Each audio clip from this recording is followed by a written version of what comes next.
De agora em diante, não haverá mais política ou estratégia educacional que não esteja parametrizada por inteligência artificial. Sim. E a gente tem um MEC que trabalha contra isso. É como se você dissesse o seguinte: você vai ter que ensinar os ensinadores, você vai ter que formar os formadores, você vai ter que instruir uns instrutores a disseminar conhecimento parametrizados por instrumentos de inteligência artificial. É inescapável. Eu não sou um especialista nessa área, mas estou tentando acompanhar tudo que o Eric Schmidt fala, né, que o Sam Altman tem dito. Não concordo com tudo, né? Mas são coisas muito transformacionais. Né? Como é que você adapta isso? Eu vejo que em diferentes países do mundo já surgem coisas do tipo alianças de professores para ensinar com inteligência artificial. Sim. Nós vamos ter que estar por aí. Considerando a questão da produtividade, que você vem falando bastante sobre isso, né? Quais seriam os fatores estruturais que explicam a baixa produtividade do Brasil hoje?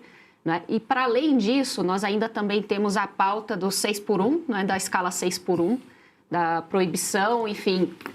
Como você vê essa questão também, considerando a baixa produtividade do Brasil, sem ter feito um planejamento, né, para conseguir aumentar essa produtividade, para aí sim pensar na questão da escala 6x1?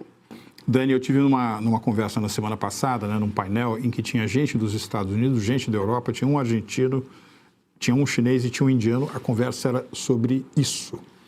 E o que mais me surpreendeu desse debate foi a participação de um americano, que, aliás, é do Vale do Silício, né? E ele estava dizendo que ele achava, né, 10 anos atrás, que as empresas chinesas iam ficar mais parecidas com as empresas americanas, né? Porque iam começar a adotar regimes de trabalho remoto, home office, você vai trabalhar 2, 3 dias, nos outros você fica em casa, né? Você diminui a jornada, né? achando que as empresas chinesas ficaram assim. E ele disse que o que está acontecendo é o contrário, que as empresas na Califórnia, por exemplo, muitas delas, aliás, é algo que está se disseminando nos Estados Unidos como um todo. É curioso que existe um fenômeno muito interessante de aumento da produtividade do trabalhador americano em patamares muito superiores que do resto do mundo. Depois a gente pode até discutir sobre esse assunto. Agora, o que ele me falou que me chamou muita atenção é que o regime que muitas dessas empresas estão adotando, né, às vezes até de forma voluntária dos seus próprios colaboradores, é um regime 996. Já ouviram essa expressão?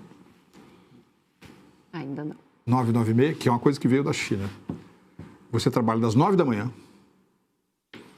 às 9 da noite, 6 dias por semana. Então quer dizer que o Brasil vai conseguir um lugar ao sol? Difícil, hein? Complicado. Com essa proposta de alteração do regime de trabalho do Brasil? Não vai acontecer.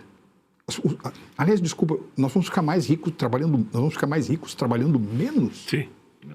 Né? Não estou nem aqui falando sobre... Tem uma parte de aumentar a sua riqueza que é trabalhar mais e outra trabalhar melhor. A gente pode... No campo de trabalhar melhor, a gente tem um monte de coisa para fazer. Mas tem que trabalhar mais também. Nós não estamos ainda... Mais uma vez, nós temos uma renda per capita de $11 mil. Tá certo? Agora, só voltando... Pois não, claro. Está fazendo 25 anos também, Dani, um trabalho muito interessante do Programa das Nações Unidas para o Desenvolvimento, PNUD.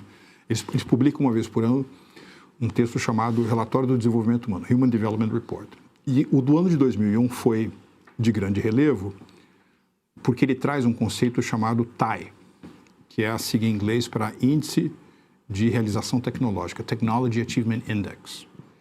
Então, eles mais ou menos mapeiam aqueles fatores, né, cuja interação leva ao aumento da produtividade. Então, por exemplo, um estoque de capital importante, um estoque de capital humano importante, sentimento empreendedor e uma sociedade que valoriza o sentimento empreendedor, né? Relação íntima dos centros de geração de conhecimento com empresas. E é interessante que a partir desse tipo de classificação, né, de como é que você faz aumento de produtividade, você consegue quase que gerar uma espécie de geografia de onde você tem aumento de produtividade e inovação importante no mundo, né? Mais uma vez, para um governo, como é o caso do Brasil, tão contra empresário, tão contra empreendedorismo, como é que você pode imaginar que você vai ter ganhos de produtividade importantes? Tem 3 exemplos brasileiros que mostram que o Brasil consegue ser bom em produtividade. Embrapa, Embraer e Petrobras. Petrobras nem o Petrolão conseguiu quebrar. Embraer é líder de mercado. Quase, né? Quase. Mas não conseguiu. Chegou perto, mas não conseguiu. Embraer é líder no segmento dela, no modelo de avião, nos modelos de aviões que ela faz. E a Embrapa criou a agricultura tropical. Ao mesmo tempo, a gente tem péssimas taxas de produtividade no resto. O senhor falou no começo da sua intervenção nesse bloco, do técnico, né? De como formar o time. Não está faltando para a gente desenvolver o nosso modelo, não reinventar a roda, mas levar um pouco mais em consideração as nossas realidades locais? E esse tipo de informação que você teve nesse seminário que você participou na semana passada, da história do 996 e tudo mais, esse tipo de informação chegar a quem decide no Congresso Nacional, no governo brasileiro, ou é um bloqueio ideológico que eles têm, que eles não conseguem ver nem o que funciona no Brasil e nem o que precisa ser aprimorado, como o Piva mencionou?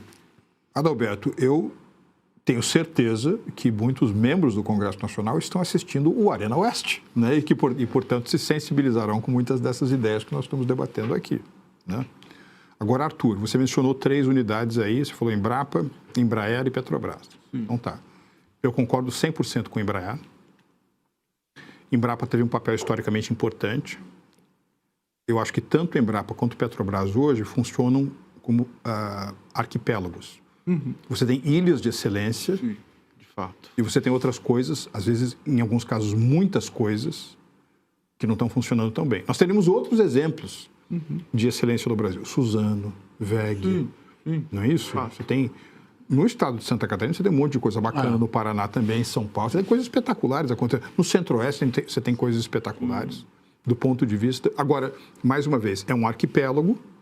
Você tem ilhas que funcionam bem, outras que estão muito para trás, né? Por que isso continua ilhado? Por que a gente não consegue disseminar o bom e fica com o ruim no final das contas?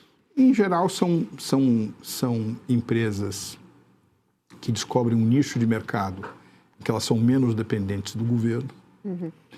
Em geral, elas conseguem crescer, né, fazer o seu CAPEX, por exemplo, investimentos de capital, com resultados do próprio balanço patrimonial, portanto, ficam menos dependentes, por exemplo, de captar recursos no mercado de capitais no Brasil, que é pequeno, raso e caro, dado o apetite gigantesco de um grande tomador de recursos, que é o governo brasileiro.